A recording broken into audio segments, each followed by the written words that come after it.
বাংলাদেশের ভৌগোলিক অবস্থান এতটাই জটিল এবং গুরুত্বপূর্ণ যে বিশ্বের প্রায় সকল শক্তি এখন বাংলাদেশের দিকে আলাদা করে নজর দিতে বাধ্য হচ্ছে। একদিকে মার্কিন ঘাঁটির আলোচনা, অন্যদিকে চীন থেকে যুদ্ধ বিমান কেনার প্ল্যান, এমনকি ভারত আর রাশিয়ার নজরও রয়েছে বে অব বেঙ্গলে। এর মধ্যে চীন থেকে 20টি যুদ্ধ বিমান কেনার কথা ভাবছে বাংলাদেশের অন্তর্বর্তী সরকার। বিশেষ করে বাংলাদেশ সেনাবাহিনীকে আধুনিকায়ন ও জাতীয় আকাশ প্রতিরক্ষায় শক্তিশালী করতে 2027 সালের মধ্যে চীনের তৈরি 20টি J-10C যুদ্ধ বিমান কেনার প্রস্তুতি নিচ্ছে বাংলাদেশ। এতে খরচ হবে প্রায় $2.20 বিলিয়ন, যা বাংলাদেশি টাকায় প্রায় 27,060 কোটি টাকা। এই চুক্তিতে বিমান কেনা ছাড়াও প্রশিক্ষণ, রক্ষণাবেক্ষণ ও সংশ্লিষ্ট খরচ অন্তর্ভুক্ত থাকবে। সরকারি নথি পর্যালোচনা করে সংবাদ মাধ্যমের এক প্রতিবেদনে বলেছে, এই ক্রয় 2025-26 এবং 2026-27 অর্থ বছরের মধ্যে পরিশোধের অর্থ 10 অর্থ বছরে অর্থাৎ 2035-36 অর্থ বছর পর্যন্ত পর্যায়ক্রমে দেয়া হবে। চীনের সংবাদ মাধ্যম গ্লোবাল টাইমস এন্ড প্রতিরক্ষা বিষয়ক সংবাদ ও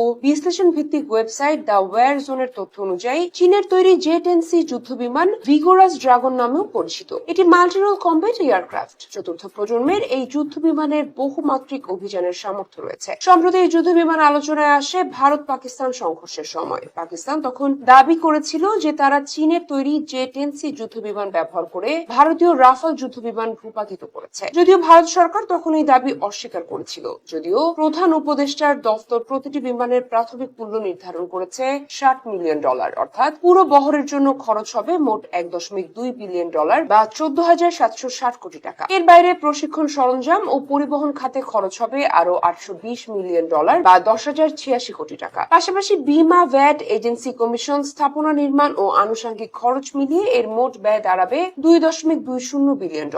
এই অর্থ পরিশোধের জন্য অর্থ মন্ত্রণালয়কে 2035-36 অর্থ বছর পর্যন্ত প্রয়োজনীয় বরাদ্দ দিতে হবে। গত 26 মার্চ প্রধান উপদেষ্টা 4 দিনের সফরে চীনে যান। এই সফরের সময় প্রধান উপদেষ্টার প্রেস উইং বিবৃতি দিয়ে জানিয়েছিল, প্রধান উপদেষ্টা ডক্টর মোহাম্মদ ইউনূস চীন সফরে মাল্টিরোল যুদ্ধ বিমান কেনা নিয়ে আলোচনা করেছেন। চীন এই প্রস্তাবে ইতিবাচক সাড়া দিয়েছে। এরপর এপ্রিল মাসে সরকার বাংলাদেশ বিমান বাহিনীর প্রধান air chief marshal Hasan Mahmud খানকে প্রধান করে 11 সদস্যের আন্তঃ মন্ত্রণালয় কমিটি গঠন করে। এই কমিটিকে যুদ্ধ বিমান কেনার বিষয়ে আলোচনা ও চুক্তি চূড়ান্ত করার দায়িত্ব দেওয়া হয়। কমিটিতে প্রধান উপদেষ্টার দফতর, প্রতিরক্ষা মন্ত্রণালয়, অর্থ বিভাগ, অর্থনৈতিক সম্পর্ক বিভাগ, আইন মন্ত্রণালয় সহ সংশ্লিষ্ট দফতরের প্রতিনিধিরাও রয়েছে। মূলত J-10 সিরিজের যুদ্ধ বিমান ব্যবহার করে চীনের বাই অ্যারোবেটিক টিম। 2009 সালে তাদের প্রদর্শনী বিমানের তালিকায় J-10A ও J-10S যুক্ত করে। এরপর 2023 সালে এর উন্নত সংস্করণ J-10C তে আপগ্রেড করে। এই বিমানটির সর্বোচ্চ গতি 2.2 মাক, যা ঘন্টায় প্রায় 2,415 কিলোমিটার। এটি 1850 কিলোমিটার পর্যন্ত কমব্যাট রেডিয়াসে অপারেশন চালাতে পারে। সুপারসনিক গতিতে উড্ডয়নের সক্ষম J-10C শত্রুপক্ষের যুদ্ধ বিমান শনাক্ত করতে অত্যন্ত দক্ষ। আকাশ থেকে আকাশে ও আকাশ থেকে ভূমিতে হামলার সক্ষমতা রয়েছে। এটি অন্যান্য যুদ্ধ বিমান এবং ড্রোনের সঙ্গে সংযুক্ত হয়ে অভিযানে যুক্ত হতে পারে। যুদ্ধ বিমানটি প্রযুক্তি, গতি এবং শত্রুর নজর এড়িয়ে আক্রমণ পরিচালনা এবং নজরদারিতে সক্ষম।